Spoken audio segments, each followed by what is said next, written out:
Hello students, मैं लाली Verma magnet brains Hindi में आप सभी स्टूडेंट्स का बहुत बहुत बहुत दिल से स्वागत करती हूं और साथ ही साथ ये आशा भी करती हूं कि आप सभी स्वस्थ होंगे, खुश होंगे, प्रसन्नचित होकर अपने अपने कार्यों को कर रहे होंगे। स्कूल में जो भी टीचर्स आपसे कुछ भी पूछ रहे होंगे, प्रश्न पूछ रहे होंगे, कभी टेस्ट हो रहे होंगे, तो आप अच्छे से उत्तर दे रहे होंगे। दे रहे हैं या डांट खा रहे हैं? कोई बात नहीं, थोड़ी थोड़ी डांट जरूरी है, लेकिन हाँ, एक मैं बात बता दूं आपको कि डांट से बचने के लिए या यूं नहीं करना है कि एब्सेंटी हो जाते हैं, आज टीचर डांटने वाली तो चलो नहीं जाते हैं, ऐसा नहीं करना है। जीवन में कहते हैं ना, गुरुजी मारे धम धम और विद्या आए छम छम। जब हम छोटे थे, जब हम आपकी तरह स्कूल में पढ़ते थे, तो हमारी ये दादी जरूर कहती थी कि बेटा आपको कोई, वैसे तो कभी टीचर ने कभी मारा नहीं, लेकिन फिर भी ये कहावत थी कि गुरुजी मारे धम धम और विद्या आए छम छम। तो टीचर्स की डांट खा लेनी चाहिए, क्योंकि हमारे अपने ही हैं जो हमें गलतियों पर डांटते हैं। जो कभी भी गलतियों पर कोई ना डांटे, समझिए वो हमारा भला नहीं चाहता है। इसलिए हमारे मम्मी पापा या हमारे टीचर्स जब कभी डांटें तो उनको दिल पे ना लेकर दिमाग पे लीजिएगा, क्योंकि दिल हमारा भावनात्मक होता है। एकदम सोचने लगता है कि क्यों डांटा, हम 9th में आ गए तब भी हमें डांटते रहते हैं, ऐसे कैसे टीचर, वो तो नहीं डांटते, ये तो नहीं। हम कंपैरिजन करने लगते हैं। लेकिन थोड़ा दिमाग से सोचना है हमें कि अच्छा इसलिए डांटा। अब मैं खुद से प्रॉमिस करता हूं या करती हूं कि अब मैं कभी भी, ये टीचर मुझे कभी डांट नहीं पाएंगे, क्योंकि मैं कोई गलती नहीं करूंगी।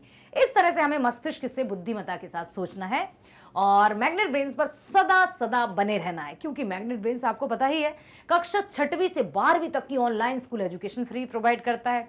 सभी प्रकार की प्रतियोगी परीक्षाओं की वीडियोस फ्री प्रोवाइड करता है, जिसमें किसी भी प्रकार के, किसी भी तरह के पेड सब्सक्रिप्शन की हम बात ना कर रहे हैं और ना ही कभी करेंगे। हर एक लक्ष्य की पूर्ति के लिए हमें रास्ते निश्चित करने होते हैं और रास्तों में कई बाधाएं आती हैं, कई मुश्किलें आती हैं, कई परेशानी होती है। कभी हम गिरते हैं, कभी उठते हैं, कभी बैठते हैं, कभी चलते हैं, कभी परेशान होते हैं, कभी व्यथित हो जाते हैं और लगता है कि बस इनफ इज इनफ, अब हमें नहीं करना है, लक्ष्य छोड़ देते हैं। नो नो नो, ऐसा नहीं करना है। जीवन है तो संघर्ष है, संघर्ष है तो विजय है, और विजय है तो प्रसन्नता है। सब कुछ एक दूसरे पर निर्भर करता है। और जहां कहीं हम ये सोच रहे ना कि हे प्रभु, हे मालिक, हमारे जीवन में कोई मुश्किल ना आए, तो ऐसे कैसे संभव है? क्योंकि जीवन है तो मुश्किलें हैं, और जहां मुश्किलें नहीं है वहां जीवन नहीं है, अर्थात गए हम। तो जब तक जीवन है उसको बखूबी अच्छे से उसका स्वागत करना है, हंसते हंसते हर एक परेशानी को स्वीकारना है। जब हम परेशानी में भी हंसते रहेंगे, मुस्कुराते रहेंगे, तो परेशानी कहेगी हे मैं कहाँ आ गई, जाऊं मैं यहाँ से। परेशानी खुद ब खुद भाग जाएगी।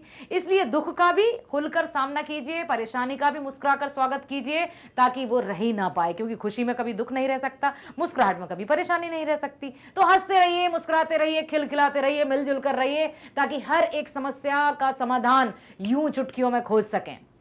डियर स्टूडेंट्स, एक और बात मैं बताना चाहती हूं, हम मैग्नेट ब्रेन्स की मैं बात कर रही हूं, हम आपके लिए हमेशा बेस्ट एजुकेशन प्रोवाइड करते हैं ऑनलाइन, और हमारा एकमात्र उद्देश्य यही रहता है कि आप सभी अपने अपने लक्ष्य पर चलकर एक ऐसा रास्ता अपना लें जिससे आप अपने लक्ष्य पर भली भांति पहुंच सकें और अपने एक जो भविष्य है उसमें एक अपने अस्तित्व का निर्माण कर सकें, अपनी पहचान बना सकें, ताकि आपकी पहचान एक सम्मानीय नागरिक की भांति हो। ना केवल सफल बल्कि सम्मानीय व्यक्ति बनना बहुत जरूरी होता है। अक्सर लोग धन कमाने लगते हैं, ठीक है, बहुत धन दौलत पैसा सब कुछ होता है, लेकिन सम्मान, मान, प्रतिष्ठा ये सिर्फ और सिर्फ पैसे से नहीं मिलती है। यदि ऐसा होता तो हर एक धनी व्यक्ति पूजनीय होता। लेकिन पूजनीय बनते हैं वे लोग जो अपने गुणों से, अपने कर्मों से, अपने आचरण से, अपने व्यवहार से अपने अस्तित्व का निर्माण करते हैं, और हमेशा सच्चाई, सच्चाई का अर्थ है कि सही राह, जिस रास्ते पर हम चलते हैं, जो सही राह होता है, उसमें बाधा भी बहुत आती हैं, मुश्किलें भी बहुत आती हैं। कभी कभी हम गिर जाते हैं, कभी कभी हम डवाडोल हो जाते हैं, कभी कभी हमारे मस्तिष्क में तरह तरह के प्रश्नों की बौछार होती है कि जाऊं या नहीं, काम करूं या नहीं, या सिर्फ हाथ पर हाथ रखकर बैठ जाऊं, शायद मेरी किस्मत में यही होगा। तो ये सब हमें नहीं सोचना है। मनुष्य हैं हम कर्म करेंगे, आगे बढ़ेंगे, गिरेंगे, फिर उठेंगे, फिर चलेंगे, ठीक है। इसी तरह से हमें हमेशा बने रहना है। हम आपके लिए तरह तरह से हर एक विषय के वीडियोस लाएंगे, जो आपको रोचक अंदाज में प्रस्तुत भी किए जाएंगे। चलिए चलते हैं इस वीडियो की तरफ। इस वीडियो में हम करेंगे कंप्लीट चैप्टर रिवीजन। जी हाँ, कविता है मेघ आए, बरसात का आनंद लीजिए। इस तरह से एकदम रिमझिम फुहार में थोड़ा सा अपने आप को भिगो लीजिए और प्रसन्नचित हो जाइए, प्रकृति में पूरी तरह से खो जाइए, क्योंकि इस वीडियो में हम करने वाले हैं कंप्लीट चैप्टर रिवीजन, जिसके अंतर्गत हम देखेंगे, सबसे पहले पढ़ेंगे जीवन परिचय सर्वेश्वर दयाल सक्सेना जी का। उसके बाद हम कविता का सार पढ़ने वाले हैं और सार के साथ ही साथ हर एक काव्यांश से किस तरह के प्रश्नों का निर्माण किया जा सकता है वो भी करेंगे, क्योंकि अक्सर एनसीईआरटी जो प्रश्न अभ्यास है वो तो आपको वीडियो प्राप्त हो ही जाता है, लेकिन उसके अलावा भी जब आपकी परीक्षाओं में कभी पाठ्य पुस्तक के मध्य से कोई प्रश्न आ जाए या टीचर्स अपने इच्छा अनुसार कोई प्रश्न बनाकर पूछ लेते हैं तो स्टूडेंट भ्रमित हो जाते हैं, स्टूडेंट डाउट में चले जाते हैं, अरे इसका प्रश्न इस प्रश्न का उत्तर तो लाली मैडम ने बताया नहीं था, ओहो अब मैं कैसे लिखूं। तो सुनिए, अब आप प्रश्न का निर्माण भी कर पाएंगे और जब हम प्रश्नों का निर्माण करने लगते हैं तो उत्तर तो हम चुटकियों में दे पाते हैं, इसलिए इस वीडियो को ध्यान से देखिएगा। इस वीडियो में हम हर एक काव्यांश में प्रश्न का निर्माण भी करने वाले हैं, ठीक है। एक बार पुनः मैं आप सभी का स्वागत करती हूं और चलते हैं हम जीवन परिचय की ओर। कवि का जीवन परिचय।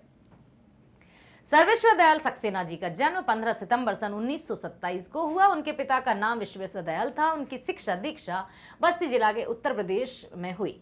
बचपन से ही वे विद्रोही प्रकृति के थे। इलाहाबाद से उन्होंने बीए और सन 1949 में एमए की परीक्षा उत्तीर्ण की। 1964 में अज्ञे जी के निवेदन से दिल्ली आकर दिनमान पत्रिका से जुड़े। सन 1982 में मेरे प्रमुख बाल पत्रिका पराग के संपादक बने पराग पत्रिका के, ठीक है। इसी बीच उनकी पत्नी विमला देवी का निधन हो गया।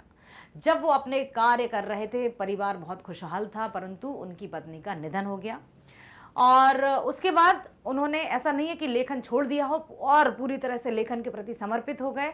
ना केवल वे कविताएं लिखते थे बल्कि नाटक, कहानी, उपन्यास इत्यादि भी लिखते थे। उन्होंने अपने जीवन काल में अनेक रचनाएं की, जिनमें एक है सूनी नाव, गर्म हवाएं, जंगल का दर्द, पागल कुत्तों का मसीहा, महंगू की टाई, बाल नाटक, बकरी नाटक, कई तरह की उन्होंने रचना की। अर्थात न केवल हम उनको कवि ही कह सकते हैं बल्कि वे लेखक भी हैं, कहानीकार भी हैं, कथाकार भी हैं, उपन्यासकार भी हैं। उन्होंने नेपाली कविताएं शीर्षक एक काव्य संग्रह का भी संपादन किया। उन्होंने यात्रा स्मरण भी लिखे जो कुछ रंग कुछ गंध नाम से छपकर आया है। उनके कविता संग्रह खूंटियों पर टंगे लोग है, पर उन्हें साहित्य अकादमी पुरस्कार भी मिला। 23 सितंबर सन 1983 को नई दिल्ली में सर्वेश्वर दयाल सक्सेना जी का निधन हो गया। लेकिन निधन होने के बाद भी हिंदी के साहित्यकार के रूप में ये सदा सदा के लिए अमर हो गए और हम इनकी रचनाओं को पढ़ रहे हैं और आज भी रोमांचित महसूस कर रहे हैं। मेघ है कविता क्या है, इसमें क्या वर्णन किया है कवि ने, वो ध्यान से सुनिए। मेघाय कविता प्रकृति पर संपूर्ण रूप से न्यौछावर कर दिया है कवि ने कि जब गर्मी के बाद बारिश का मौसम आने वाला होता है तो किस तरह से हर एक जन का मन प्रसन्न हो जाता है। ना केवल व्यक्ति ही बल्कि हर पेड़ पौधा, लता, वृक्ष, फूल, पत्ती सबके सब प्रफुल्लित हो जाते हैं। इस कविता में एक और खास विशेषता यह है कि कवि ने कविता में मानवीकरण अलंकार में भरपूर तरह से प्रयोग किया है। मानवीकरण अलंकार क्या है वो भी सुन लीजिए। मानवीकरण को जानने से पहले अलंकार क्या है एक बार फिर मैं आपको बता दूं। अलंकार का शाब्दिक अर्थ होता है आभूषण। क्या होता है? आभूषण। आभूषण अर्थात गहने, ज्वेलरी, जिसमें घड़ी, चश्मा, जेवर सब कुछ आता है, ठीक है।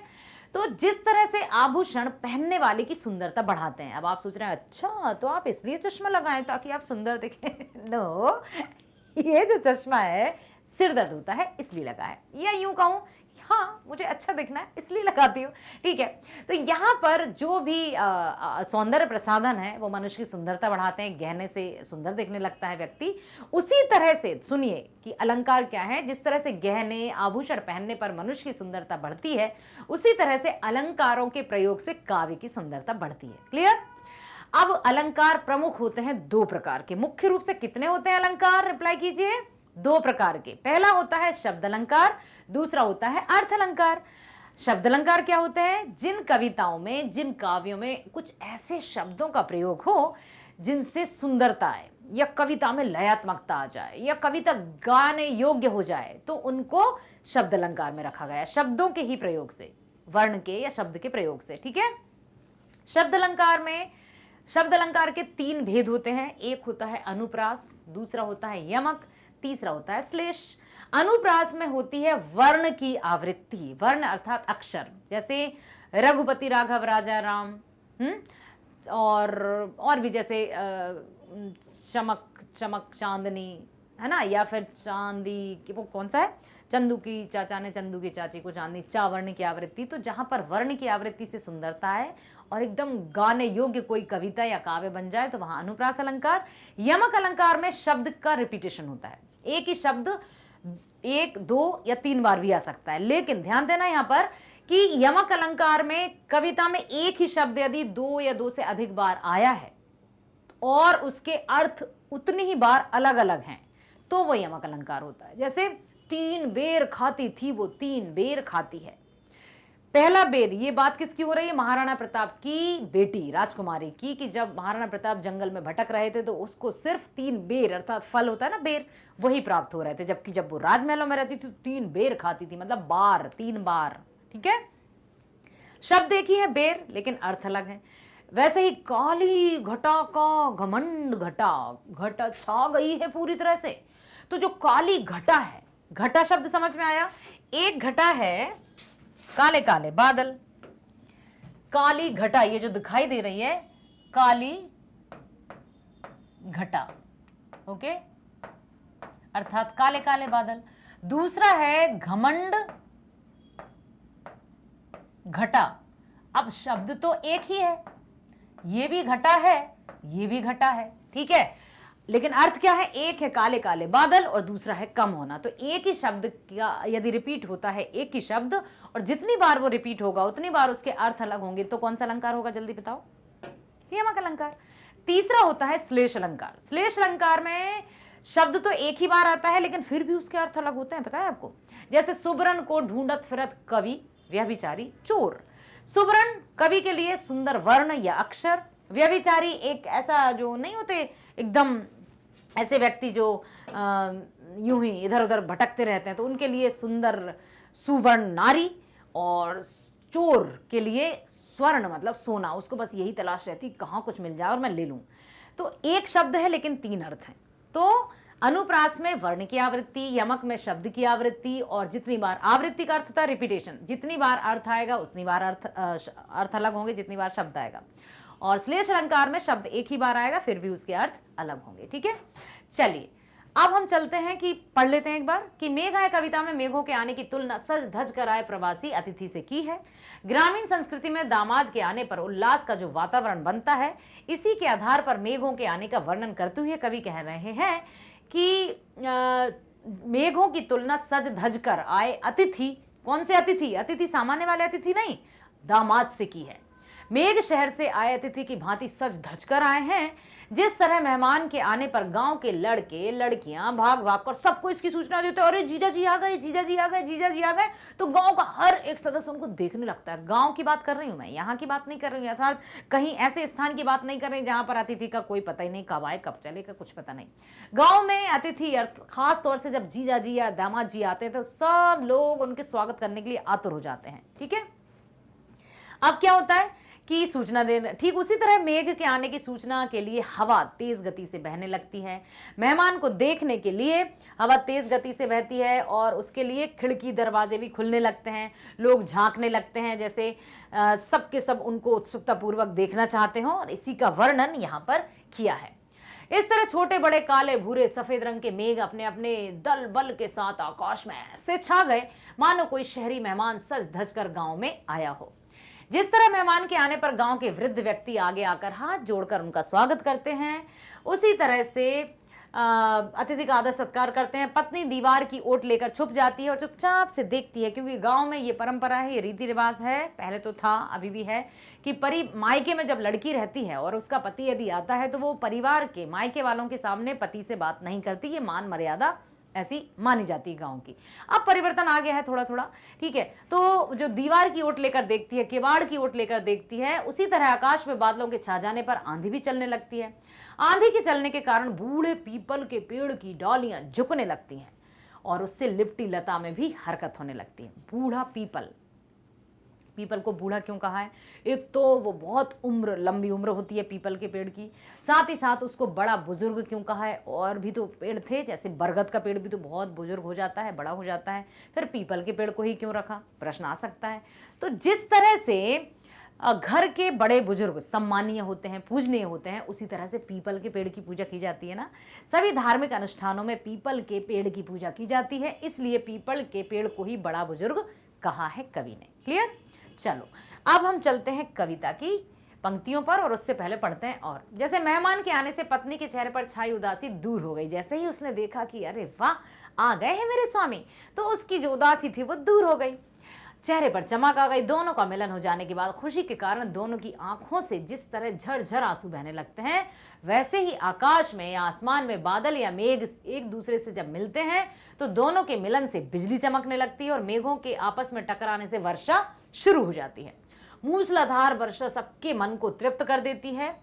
कवि ने इस कविता के माध्यम से मानवीकरण अलंकार का प्रयोग करते हुए प्रकृति का एक सुंदर दृश्य प्रस्तुत किया है।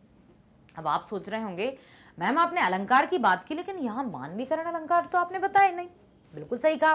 अभी मैंने बताए थे आपको शब्द अलंकार के 3। कौन कौन से थे? चलो एक बार देख लेते हैं।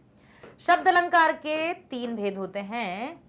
जो होता है सबसे पहला अनुप्रास। ओके, शब्द अलंकार का कौन सा होता है सबसे पहला? अनुप्रास। दूसरा होता है यमक। तीसरा होता है श्लेष। ओके, श्लेष। अनुप्रास में वर्ण की आवृत्ति होती है। अनुप्रास में क्या होता है? वर्ण की आवृत्ति अर्थात रिपीटेशन। ओके, अनुप्रास में होगी वर्ण की आवृत्ति। आवृत्ति अर्थात होता है रिपीटेशन। यमक में होगी शब्द की आवृत्ति। शब्द की आवृत्ति के साथ ही जितनी भी बार शब्द आएगा उतनी ही बार उसके अर्थ अलग होंगे, अर्थ भिन्न। ठीक है, भिन्न अर्थात होता है अलग। श्लेष शब्द एक बार ही आएगा, एक बार आएगा और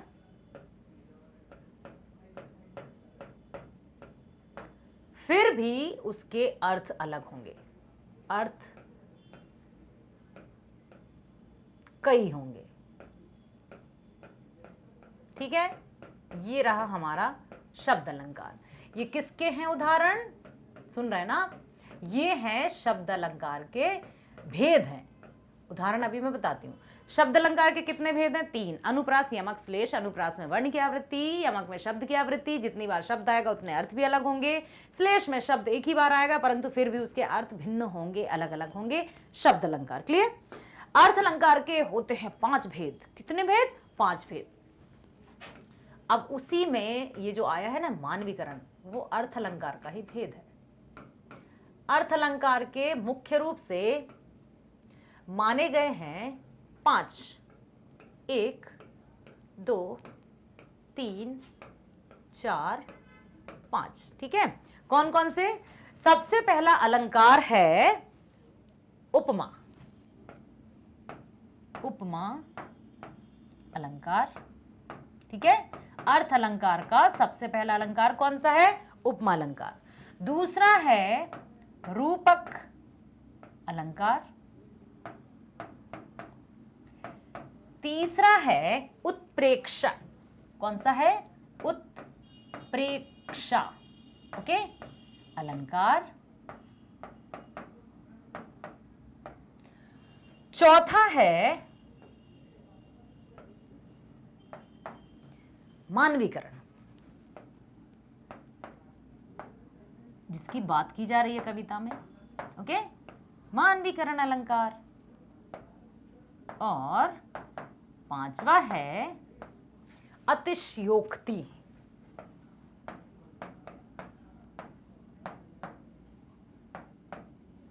अतिशयोक्ति। ठीक है,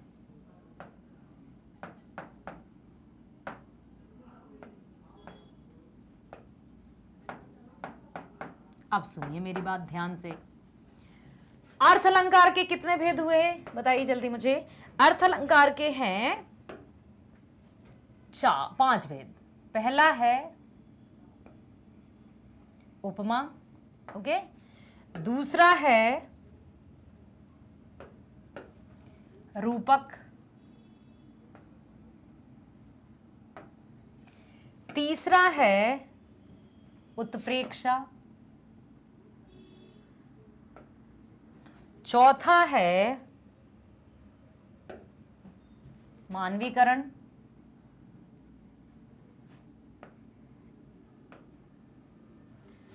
पांचवा है अतिशयोक्ति। ठीक है, ये हैं हमारे 5 अलंकार। कौन से अलंकार? अर्थ अलंकार के 5 भेद। ठीक है, कौन कौन से हैं? उपमा, रूपक, उत्प्रेक्षा, मानवीकरण, अतिशयोक्ति। अब ध्यान से सुनिए। अब आप सोच रहे होंगे इतने सारे भेद नाम कैसे याद रखेंगे? सुनिए, एक ट्रिक है, हो सकता है आपको याद भी हो गए हो क्योंकि आप बड़े अच्छे बच्चे हैं। तो कभी कभी जैसे आ जाए कि हम भूल गए क्या करें, तो ऐसे भी याद कर सकते हैं। उपमा, जैसे आपने अलंकार नहीं सुना था उपमा, उससे पहले उपमा शब्द सुना था, क्या है उपमा का भी नाम सुना है? हाँ, क्या नाश्ता करते हैं उपमा? तो खाया हमने, कहते हैं ना स्वस्थ शरीर में ही स्वस्थ मस्तिष्क का वास होता है। तो उपमा खाया, पहला उपमा खाया। सेकंड, रूप निखर आया, क्योंकि हम जब खाते हैं तभी अच्छे दिखते हैं। उपमा खाया, रूप निखर आया, उपमा अलंकार, रूपक अलंकार। अब हम उत्प्रेक्षा कर सकते हैं। उत्प्रेक्षा का अर्थ होता है कल्पना करना, संभावना करना, क्योंकि हम मानव है। मानवीकरण अलंकार, और इसमें कोई अति नहीं है तो अतिशयोक्ति अलंकार। मानवीकरण अलंकार वो अलंकार होता है जिसमें जिन काव्यों में मानवीय क्रियाओं का वर्णन किया जाए या मानवीय क्रियाओं का वर्णन मानव के अतिरिक्त प्रकृति पर कहीं भी किया जाता है, तब वो मानवीकरण अलंकार होता है। उपमा अलंकार में तुलना की जाती है, रूपक में उपमान और उपमेय को एक मान लिया जाता है, उत्प्रेक्षा में संभावना की जाती है, ज्यों त्यों, जैसे ज्यों ही वे आए त्यों ही वे चले गए। मानवीकरण में प्रकृति, जो मानवीय क्रियाओं का वर्णन है, उनको प्रकृति पर कहीं भी किया जाता है। अतिशयोक्ति में बात को बढ़ा चढ़ाकर, एकदम बहुत बढ़ा चढ़ाकर बात कर दी जाती है कि ऐसा हुआ ही नहीं, जैसे आगे नदियां पड़ी अपार, घोड़ा कैसे उतरे पार, राणा ने सोचा उस पार, तब तक चेतक था उस पार। इस तरह से ये अतिशयोक्ति, अति नहीं कहते भाई अति हो गई है, बस करो भाई, है ना।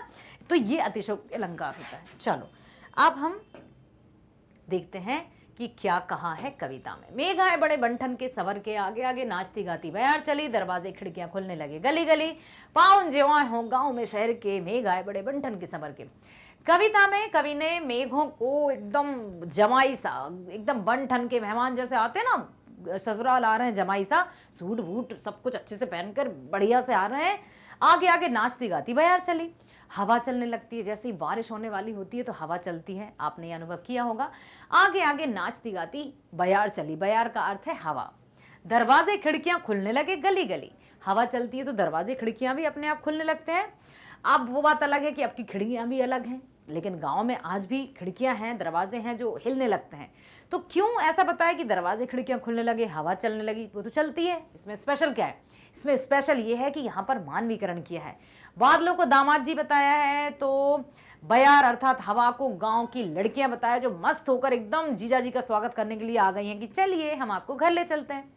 दरवाजे खिड़कियां खुलने लगे अर्थात गांव का हर एक सदस्य दामाद जी, जमाई सा या पाहुन जी को देखने के लिए दरवाजों से चुपचाप देख रहा है। पाहुन ज्यों आए हो गांव में शहर के, मेघ आए बड़े बंठन के सवर के। अब इसमें ये प्रश्न आ सकते हैं, प्रश्न पूछे जा सकते हैं कि बादलों की तुलना दामाद से ही क्यों की, सिर्फ अतिथि से कर लेते। तो जिस असामान्य अतिथि का स्वागत तो कोई इतने अच्छे से करता नहीं है, अब तो खास तौर से, पहले तो फिर भी अतिथि देवो भव था, अब तो अतिथि कब जाओगे हो गया है। पहले कब आओगे, फिर अतिथि देवो भव, फिर कब आओगे, और अब तो जाओगे हो गया है। और अब सिर्फ और सिर्फ, हाँ, दामाद अभी भी एक ऐसा रिश्ता है जिसका वेलकम तो होता है ससुराल में, तो दामाद को हद से ज्यादा सम्मान मिलता है, बहुत स्नेह मिलता है। इसलिए बादलों की तुलना कवि ने सामान्य अतिथि से ना करके मेहमान मतलब जो है दामाद से की है। अब इसमें कवि कहते हैं कि बादल बहुत तैयारी के साथ बड़े बन ठन कर साथ सवार कर आकाश रूपी ससुराल में आए हैं। उनके स्वागत में हवा आगे आगे नाचती गाती चल रही है। जैसे किसी अतिथि के आने पर खुशी का वातावरण बन जाता है, उसी प्रकार मेघ रूपी मेहमान के आने पर सभी लोग खुश होकर अपने दरवाजे और खिड़कियां खोल खोल कर देख रहे हैं। कवि आगे कहते हैं कि ये जो बादल रूपी मेहमान आए हैं वे कोई साधारण मेहमान नहीं है, बल्कि दूर से आने वाले दामाद की तरह बहुत दिनों के बाद आए हैं। और जब बहुत दिनों के बाद अतिथि आते हैं, दामाद जी आते हैं, तो उनका स्वागत भी दिल खोल कर किया जाता है। घर का हर एक सदस्य बड़े आतुर होकर उनका स्वागत करता है, खड़े रहते हैं। शहरी मेहमान के समान सज सवार कर जब आए हुए बादल बहुत ही सुंदर और सुखद महसूस हो रहे हैं, सुखद दिखाई दे रहे हैं, क्योंकि गर्मी के बाद सब लोग बरसात की ही अभिलाषा करते हैं, इच्छा करते हैं, प्रार्थना करते हैं कि बहुत हो गई गर्मी, अब तो बादल बरसना ही चाहिए, अब तो हम नहीं सह सकते। और जब बादलों की घटा देखने को मिलती है तो सबके मन में एक प्रसन्नता की लहर दौड़ जाती है कि वाओ, आज लगता है बरसात होने वाली है या आज बारिश होगी। और जैसे ही रिमझिम रिमझिम वर्षा होती है तो सब उसमें अपने आप को भिगोने का प्रयास करते हैं और उसमें खो जाते हैं। तो दामाद जी इसलिए बादलों को कहा है। इसमें विशेष क्या है? कवि प्रकृति प्रेमी हैं, उन्होंने बादल की तुलना मेहमान से की है। ग्रामीण क्षेत्र में आए किसी अतिथि के आने पर जो खुशी होती है उनको बतलाने की कोशिश की है। भाषा साधारण बोलचाल की भाषा है, ऐसा नहीं कि बड़े क्लिष्ट शब्दों का प्रयोग हुआ हो, साधारण बोलचाल की भाषा का प्रयोग किया है कवि ने। यह कवि ने बहुत ही सुंदर तरीके से मानवीकरण अलंकार का प्रयोग किया है। अभी अभी मैंने बताया ना, मानवीकरण अलंकार वे अलंकार होते हैं जिनमें काव्यों में ये बताया जाए कि जिन क्रियाओं का प्रयोग या जो क्रियाएं मानव के लिए प्रयोग में लाई जाती हैं, उन क्रियाओं का मानव के अतिरिक्त प्रकृति पर कहीं भी किया जाए आरोपण, तो वहां मानवीकरण अलंकार होता है। चलते हैं दूसरे काव्यांश की ओर। दूसरा काव्यांश है, पेड़ झुक झांकने लगे गर्दन उचकाए, आंधी चली धूल भागी घाघरा उठाए, बाकी चितवन उठा नदी ठिठकी घूंघट सर के, मेघ आए बड़े बंठन के सवर के। इतने बंठन के ऐसे आए हैं बिल्कुल कि हर एक की नजर उनसे हटी नहीं रही है, सब एकटक होकर उनको देखे जा रहे हैं दामाद जी जो आए हैं, और वो भी पूरे पूरे 1 साल बाद। कहाँ थे दामाद जी जब से, और आए हैं तो हर एक सदस्य उनको बड़ी आतुरता के साथ, बड़ी जिज्ञासा के साथ, प्रसन्नता के साथ देख रहा है।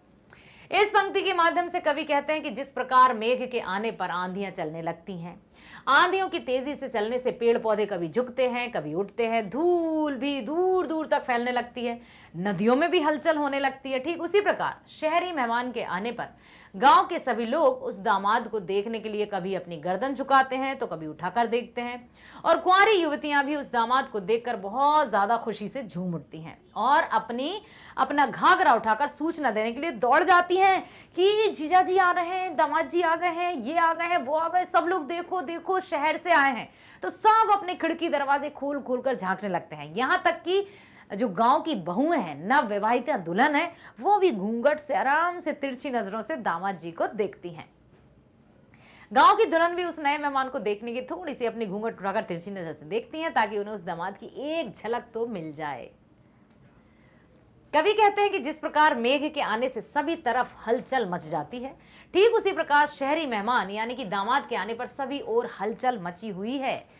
अब प्रश्न ये पूछा जा सकता है कि इतना क्या है भाई दामाद जी में जो कि इतनी हलचल मची है। सुनिए, पहले आज से यदि 20-25 वर्ष पहले की बात की जाए, गांव की बात कर रही हूं, तो वहां वास्तविक रूप में दामाद जी जब आते थे ना गांव में, तो हर एक घर से लोग बाहर देखने लगते थे कि उनके घर उनके दामाद आ रहे हैं, देखे तो कैसे हैं, अरे वाह शहर से आए हैं, बहुत अच्छे लगते हैं, अरे अरे इधर आओ दामाद जी जा रहे हैं। ऐसा होता था, रियल में ऐसा होता था, इसलिए यहाँ पर कवि ने उसी तरह की विशेषता और मानवीकरण प्रयोग किया है। प्रकृति प्रेमी कवि हैं, वे बादल की तुलना मेहमान से करते हैं। कवि ने यहाँ पेड़ की तुलना गांव से, धूल की तुलना कुंवारी लड़कियों से और नदी की तुलना दुल्हन से की है। भाषा साधारण बोलचाल की भाषा है जो आसानी से समझी जा सकती है। किसी भी प्रकार के क्लिष्ट शब्दों का प्रयोग कवि ने नहीं किया है जिससे कि समझने में आसानी ना हो या कठिनाई हो कि और ऐसा ही लगे कि अरे ये कौन से शब्दों का प्रयोग कर दिया, जबकि उन्होंने हर एक काव्यांश में बहुत अच्छे से शब्दों का प्रयोग किया है जो समझ में भी आ रहे हैं। हाँ, कुछ शब्द ऐसे हैं जिनका हमें अर्थ पता होना चाहिए, जो पर्यायवाची हैं, जो हमारे शब्दकोश में वृद्धि करते हैं, जैसे बयार है ना। बयार किसका पर्यायवाची है? हवा का। अगला है, बूढ़े पीपल ने आगे बढ़कर जुहार की, बरस बाद सुधिलीनी, बोली अकुलाई लता ओट हो किवार की, हरसाया ताल लाया पानी परात भर के, मेघ आए बड़े बंधन के सवर के। अब गांव की जो लड़कियां थीं, अविवाहिता जो लड़कियां थीं, उन्होंने स्वागत कर दिया। जो दुल्हनें थीं नवविवाहिता, उन्होंने भी घूंघट उठाकर दामाद जी को देख लिया। गांव के सभी जो सामान्य व्यक्ति थे वो भी देखने लगे, अर्थात हवा चलने लगी, पेड़ झुक झांकने लगे, गर्दन उचकाए, ठीक है, वो भी सब हो गया। अब आई लता की बारी, अर्थात जिस दामाद जी जिस घर में आने वाले हैं उस घर की लड़की, अर्थात उनके पति आ गए हैं। तो अब वो देखना भी चाहती हैं, उनसे शिकायत भी करना चाहती हैं कि तुम्हें अब 1 साल बाद मेरी याद आई, जब से तुम्हें मेरी सुधि नहीं आई, 1 बरस बाद सुधि लेनी। बोली अकुलाई लता ओट हो के बार की। जो परंपराएं थी, जो रीति रिवाज थे गांव में, पहले मायके में बेटी अपने पति से सबके समक्ष बात नहीं करती थी। ये माना जाता था कि इससे लाज शर्म जो है, गांव का जो गहना है वो बताया था। इसलिए लता को ओट अर्थात किबाड़ या दरवाजे की ओट से बताया कि वो चुपचाप से देख रही है और कहती है अपने स्वामी से, अपने पति से कि तुम्हें अब मेरी याद आई, भूल ही गए थे जैसे, 1 साल हो गई है पूरी, ठीक है। बूढ़े पीपल ने आगे बढ़कर जोहार की। बूढ़ा पीपल घर का बड़ा बुजुर्ग का प्रतीक है यहाँ बूढ़ा पीपल, क्योंकि पीपल भी पूजनीय होता है। हर पावन कार्यों में पीपल के पेड़ को पूजा जाता है और घर के जो बुजुर्ग होते हैं वो भी सम्मानीय और पूजनीय होते हैं, ठीक है। बरस बाद सुधिलिनी, 1 बरस बाद तुम्हें मेरी याद आई। बोली अकुलाई लता ओट हो किवाड़ की दरवाजे की ओट से बोल रही है। हरसाया ताल लाया पानी बरात भर के। अब घर में जो साले साहब होंगे, घर के युवक होंगे, वो जल्दी से बड़े से तालाब मतलब परात में पानी भर कर लाते हैं ताकि जमाई सा के चरण धो सके। उसी प्रकार से जब बादल आ गए हैं, रिमझिम बरसात होने लगी है, तो तालाबों में पानी भर गया है। वो ऐसा लग रहा है मानो स्वागत कर रहे हो अतिथि का। मेघ आए बड़े बंठन के सवर के। सुनिएगा ध्यान से। प्रस्तुत पंक्ति के द्वारा कवि कहना चाहते हैं कि जिस प्रकार शादी के बाद पहली बार दामाद के आने पर गांव के बड़े बुजुर्ग सबसे पहले उनका स्वागत करते हैं, अतिथि सत्कार करते हैं, ठीक उसी प्रकार मेघ रूपी मेहमान के आने पर सबसे पहले बुजुर्ग या बूढ़े पीपल आगे बढ़कर मेघों का स्वागत करते हैं। जैसे ही बरसात होने वाली होती है, हवा चलती है, तो पीपल के पत्तों में भी हलचल मच जाती है। यदि आपने सुना होगा, अनुभव किया होगा, तो हवा की सौं सौं आवाज भी आती है। अर्थात ऐसा लग रहा है मानो जो पीपल के पेड़ हैं वो बादलों का स्वागत कर रहे हो सबसे पहले, क्योंकि वो बड़े हैं, बुजुर्ग हैं, ठीक है। बरसों बाद दामाद गांव आए हैं, जिसके कारण उनकी पत्नी थोड़ा सा उनसे नाराज है। नाराज मतलब ये नहीं कि आप जाओ, नहीं करनी बात, ऐसा नहीं, थोड़ी सी शिकायत है उनको कि अब तुम्हें मेरी याद आई। गुस्सा है क्योंकि इतने दिनों के बीच एक बार भी उनकी हाल या खबर लेने नहीं आए। अब दर्शन दिए हैं, जिसके कारण वे बाहर नहीं आती हैं और किवाड़ की आड़ से उन्हें झांक कर देखने लगती हैं। कहने का तात्पर्य है कि जिस प्रकार से वर्षा सालों बाद होती है, पेड़ों पर लगी लताएं वर्षा होने का इंतजार करती रहती हैं, और इतने दिनों के बाद वर्षा आने के कारण लताएं मेघों से इतरा रही हैं, इठला रही हैं, और पेड़ों के पीछे से ही उन्हें नजरें चुराकर देख रही हैं, और नजरों की संकेत में कुछ कहना भी चाहती हैं कि तुम्हें अब मेरी याद आई, तब से याद नहीं आई, 1 साल हो गई है। तो प्रश्न ये पूछा जा सकता है, हाँ, ये प्रश्न ये पूछा जा सकता है कि लताएं को क्यों कहा है कि वो छुप कर देख रही हैं। आपने देखा होगा ना, जो बेल होती है या लता होती है वो पेड़ से लिपट जाती है। ऐसा नहीं कि जिस तरह से हम संपूर्ण पेड़ के तने को, स्टेम को देख सकते हैं, उस तरह से लता का जो स्टेम होता है उसको देख पाते हैं। कहीं छुपी रहती, कहीं दिखी रहती। मनी प्लांट्स भी आपने देखे होंगे, लिपट जाते हैं, इसलिए उनको छुपा हुआ बताया कि वो कहीं दिख रही है, कहीं छुप कर देख रही है, ठीक है। इसलिए लता को नायिका कहा है। कितनी अच्छी कल्पना की है ना कवि ने। आगे कवि कहते हैं कि मेहमान रूपी मेघ को देखकर तालाब बहुत ज्यादा खुश हो जाते हैं, और मेहमान के पैरों को धोने के लिए तालाब परात में पानी भरकर लाया हो ऐसा लग रहा है, क्योंकि वर्षा ना होने के कारण जो तालाब का पानी सूख रहा था, अब वह तालाब फिर से मेघ के आने पर भर रहा है और खुश हो गया है, प्रसन्नचित हो गया है। इस पंक्ति में मानवीकरण अलंकार है। बूढ़े पीपल, लताएं, ताल जो मानव जीवन से परिचित कराते हैं। इस पंक्ति में भारतीय रीति रिवाजों, भारतीय स्वागत सत्कार के बारे में भी बताया गया है कि जिस प्रकार किसी अतिथि के आने पर उनके सम्मान के लिए पैरों को धोकर बड़े बुजुर्ग उनका स्वागत करते हैं, ठीक उसी प्रकार से मेघ रूपी मेहमान को भी रीति रिवाजों से स्वागत किया जा रहा है। यही कहते हैं, और कितनी सुंदरता तरीके से कवि ने प्रकृति का मानवीकरण किया है। ठीक है, चलें आगे। काव्यांश चौथा, जो कि अंतिम है कविता का। क्षितिज अटारी गहराई दामनी दम की, क्षमा करो गांठ खुल गई अब भ्रम की, बांध टूटा झरझर मिलन के अश्रु ढर के, मेघ आए बड़े बंठन के सवर के। क्षितिज अटारी गहराई दामनी दम की, क्षितिज जहां ऐसा लगता है मानो पृथ्वी और आकाश एक नजर होते आते हैं, उसी स्थान को क्षितिज कहा जाता है। आपकी पाठ्य पुस्तक का नाम भी क्षितिज है। उसके कवर पेज को देखिएगा, उसमें आपको धरती और आकाश एक होते नजर आएंगे। क्षितिज अटारी गहराई दामनी दम की, जब काली घटा छा गई है और अब बिजली चमकने लगी है, पूर्ण रूप से अब तो यह विश्वास हो गया है कि अब तो झमाझम मूसलाधार बारिश होगी।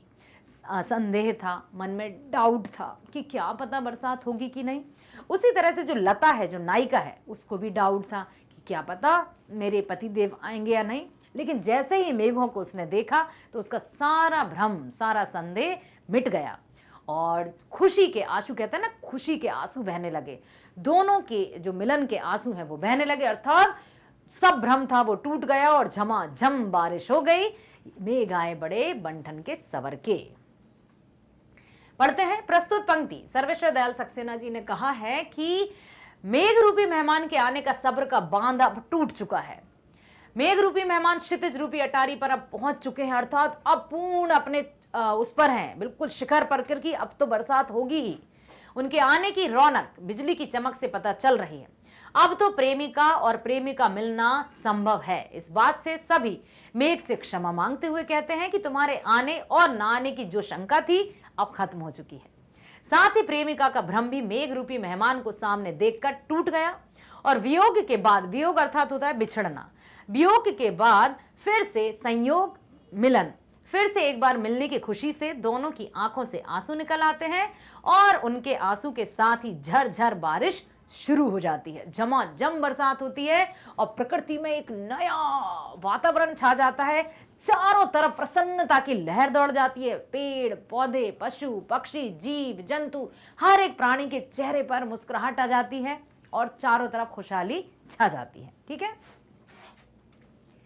विशेष क्या है, इस पंक्ति में मानवीकरण अलंकार के साथ साथ रूपक अलंकार भी है, ज्यों त्यों और क्षितिज अटारी। ठीक है, अनुप्रास भी है, मानवीकरण भी है, रूपक भी है। ठीक है, सब्र के बाद पुनः एक बार फिर से मेघ के आने की खुशी झलकती है। प्रेमी प्रेमिका के मिलने की जो खुशी होती है उसे गर्मी के बाद पहली बारिश से जोड़ा गया है कि गर्मी के बाद कितनी बारिश की हम इच्छा होती है ना कि अब तो बहुत हो चुका, अब तो बरसात आ जाए, बहुत गर्मी है, तप गए हैं सब। उसी तरह से एक बरस बाद प्रेमिका इंतजार कर रही थी और मेघ रूपी दामाद आ गए तो उनका इंतजार खत्म हुआ और जो भी संदेह था, जो भी भ्रम था वो टूट गया। मेघ आते ही बारिश हुई झमाझम और सब आनंदित हो गए, प्रफुल्लित हो गए। प्रकृति में जो वातावरण था वो एकदम चारों तरफ खुशनुमा हो गया है। समझ आया? आशा करती हूं आपने बहुत अच्छे से सुना है, समझा है। इसी तरह से हर एक वीडियो को आपको देखना है, सुनना है, समझना है, ताकि कोई भी प्रश्न आपसे पूछ लिया जाए क्लास में या अचानक से सरप्राइज टेस्ट हो जाए तो आप तुरंत उत्तर लिख सकें। हम इसी प्रकार से आपको हर एक विषय की वीडियोस प्रोवाइड करते रहेंगे, वो भी विदाउट एनी कॉस्ट। किसी प्रकार के पेड सब्सक्रिप्शन की हम बात नहीं करते हैं और कक्षा 6वीं से 12वीं तक की जो स्कूल एजुकेशन है वो फ्री प्रोवाइड करते हैं। साथ ही साथ सभी प्रकार की प्रतियोगी परीक्षाएं जिसमें शामिल है NTSC, olympiad, IIT, JEE, NEET, UPSC, CIIB, JAIB, bank, insurance, सभी प्रकार की प्रतियोगी परीक्षाओं के वीडियोस दिए जाते हैं आप जैसे होनहार स्टूडेंट्स के लिए एकदम फ्री। हमें आशा है, आशा ही नहीं पूर्ण विश्वास है कि आप हर एक वीडियो को ध्यान से देखेंगे और देखकर आपको पसंद भी आएगा और लाइक, सब्सक्राइब और शेयर भी जरूर करेंगे।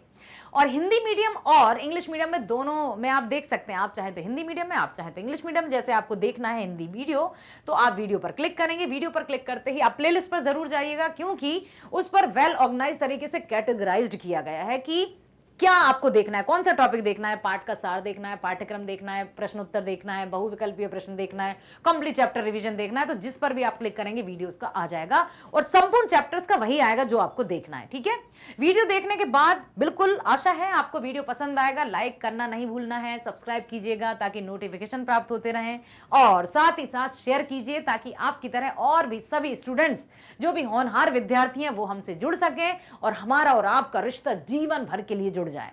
बिल्कुल सही कहा, क्योंकि ऑनलाइन एजुकेशन ऐसा नहीं है कि आज है कल समाप्त हो गई। हम जहां भी हैं, आप जहां भी हैं, वहां हम एक दूसरे से पूरी तरह से जुड़ चुके हैं। हमें नहीं लगता है कि यहां कोई नहीं है, मुझे बिल्कुल यही फील होता है कि आप मेरे सामने हैं। तो अपने रिएक्शंस, अपनी प्रतिक्रियाएं, अपने डाउट्स, अपनी जो भी आपको बातें लिखनी है कमेंट बॉक्स में जरूर लिखिएगा, मैं उनके उत्तर देने की अवश्य कोशिश करूंगी। मिलते हैं नेक्स्ट वीडियो में। स्वस्थ रहिए, खुश रहिए, bye bye, thank you so much.